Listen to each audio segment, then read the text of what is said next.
ya kukutana na Esau. Kwa nini Yakobo anafanya maandalizi ya kukutana na Esau? Unajua, Yakobo alifika mahali akajua dhambi aliyonayo, dhambi inayomsumbua, dhambi ambayo imemteka, kwa sababu yeye alichukua sehemu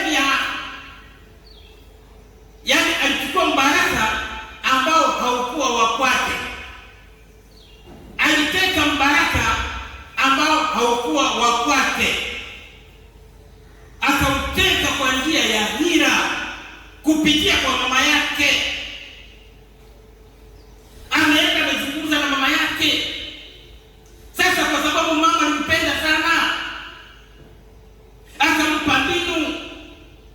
Wakati Esau amekwenda kuwinda kama alivyokuwa ameagizwa na baba yake,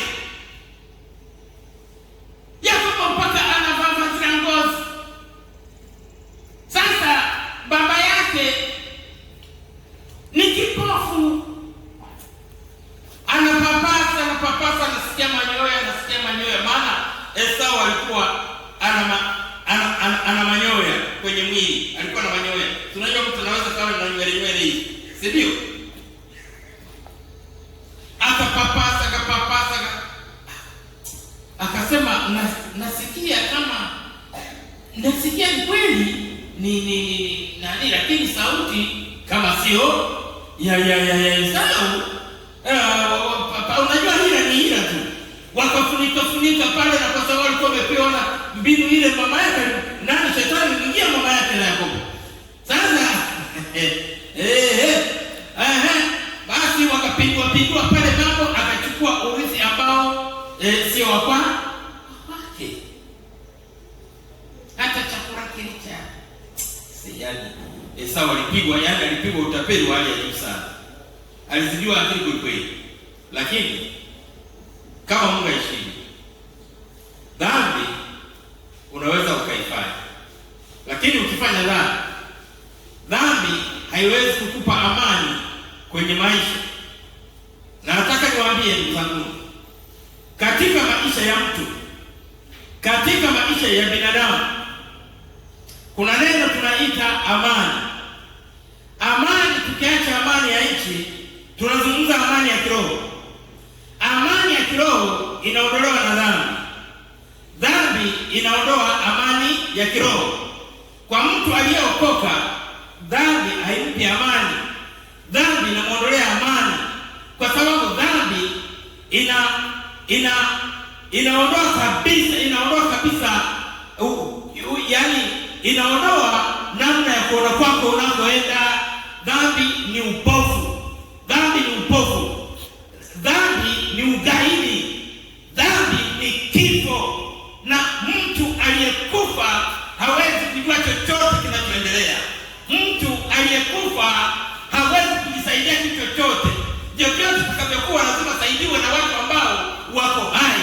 Pia dhambi inamfanya mtu ni kipofu, na ndio maana mtu anaweza akawa hata anaelezwa, akawa hata anaonywa, haelewi moja wala mbili, kwa sababu tayari ndani yake amekuwa kipofu wa kiroho. Japo kwenye mwili ana macho yanaona, lakini ndani ya moyo wake ni kipofu. Kwa hiyo dhambi ni upofu. Dhambi inasababisha upofu wa kiroho. Dhambi ni ugaidi. Dhambi inasababisha kifo cha kiroho, na mtu akifa kiroho au mtu akiwa kipofu kiroho hawezi kuona, hawezi kujua. Kwa hiyo mama yake na Yakobo pamoja na Yakobo mwenyewe walikuwa vipofu, lakini kwa sababu tu kwamba upendo wa Mungu ulikuwa unawafuatilia, Yakobo hakukaa na amani. Sasa ameishi huko kwa Labani, ametajirika sana, na ndio maana nyuma kidogo tumesoma mgogoro uliokuwa katikati ya Labani na Yakobo pamoja na watu. wake zake Yakobo hakuwa kitu kimoja na mume wao, na wakawa wamepata utajiri mwingi, na zaidi ya yote tunaona Mungu akimpendelea Yakobo kwa sababu ya kile ambacho Labani alikuwa anamfanyia Yakobo ambacho hakifai. Alikuwa anataka kumtumikisha kwa faida zake tu. Miaka nenda rudi, anaendelea mpaka kaekee hapo, mpaka azalie hapo, mpaka ajukulie hapo. Yakobo akafika mahali akashituka, lakini kile ambacho Yakobo alimpa masharti Labani, akamwambia bwana, sikiliza, wewe kama unanipa mshahara, kwanza utanipa mshahara gani nikiendelea kukaa hapo? Labani akamwambia sema. Akamwambia mimi nataka tu wanyama wale wenye madoa madoa. Alikuwa kwenye kundi kubwa la mali za Labani. Kulikuwa kuna wanyama wachache wenye madoa madoa, lakini wanyama wachache weusi. Akasema utanipa wale weusi, utanipa na wale wenye madoa madoa. Wakakubaliana. Sasa Mungu naye anapoona hila ndani ya mtu, usitegemee kuwa na hila ukategemea kwamba utabarikiwa. Nitikia amina. Usitegemee kuwa na hila Mkristo ukategemea utabarikiwa. Mungu atakuacha kufanya hila zako. Usitegemee kuwa na roho mbaya ukategemea Mungu atakubariki. Hata ukapata, Mungu atakuacha tu upate kwanza ili kikombe chako kijae. Kwa sababu sio hali yako inayotakiwa kuwa ndani ya moyo wako. Kwa sababu sio heshima yako kuwa ndani ya maisha yako. Sio heshima yako kuwa na roho mbaya. Sio heshima yako aliyokusudia Mungu. Kuwa na hila sio maisha yako ambayo Mungu anakukusudia.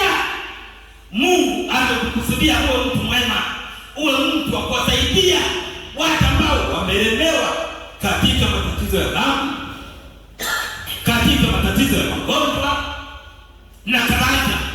Uwasaidie. Katika dunia hii tuna matatizo ya mbalimbali, na ndio maana unaona matapeli na watu, matapeli na wadanganyifu wametumia matatizo ya watu kuwa mitaji ya maendeleo yao. Na watu kwa sababu hawamtaki Mungu wa kweli, hawataki kukaa kwenye neno la kweli, neno la kweli wanaona linawazibia, linawaharibia mambo yao, kwa sababu watu wanataka kuishi katika uhuru ambao umeepukana na haki ya Mungu, ambao umeepukana na kweli ya Mungu. Wanataka kuishi katika uhuru, na wanataka wamtaje Mungu lakini waendelee na mambo yao. Wanataka wamtaje Mungu lakini waendelee na sanamu zao. Wanataka wamtaje Mungu lakini waendelee na sanamu zao, waendelee na dhambi zao. Wanataka wamtaje Mungu, kwa hiyo wanafurahi kumtaja Mungu, na wanataka Mungu awasaidie, kama vile ambavyo mtu anatoka kwenda kwa mganga wa kienyeji ili amsaidie kutoka hapo aendelee kuanga. Hivyo ndivyo kinachoendelea siku hizi za leo. Kwa hiyo Mkristo wa leo unatakiwa uwe na akili sana, na unatakiwa ufundishike. Usiwe mdogo wa kujifanya unaelewa. Unafundishwa, wewe umesharukia andiko lile, unajua. Sikiliza nikwambie, katika mambo ya Mungu hatujengi hali ya kujua. Katika mambo ya Mungu nataka niwaeleze kabisa, tunajenga hali ya unyenyekevu. Tukijenga hali ya unyenyekevu na utii, Roho Mtakatifu atufundisha, maana mafuta yatokayo juu yatatufundisha, na yakitufundisha mafuta tutaishi kwenye faida kubwa, hatutaishi kwenye hasara.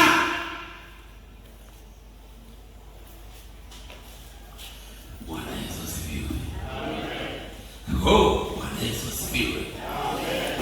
Asubuhi hii leo Mungu amenipaka mafuta nikueleze ukweli.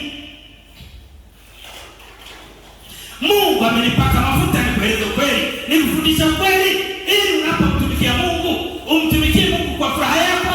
Usione kama unatumika maisha yako, uone kwamba maisha yako yanatokana na mkono wa Mungu. Bila mkono wa Mungu ukatishi popote. Na kama unafikiri unasonga, unajidanganya nafsi yako, kwa sababu ukweli ni kwamba uzima unamkana unatembea nao ni Mungu amekubali.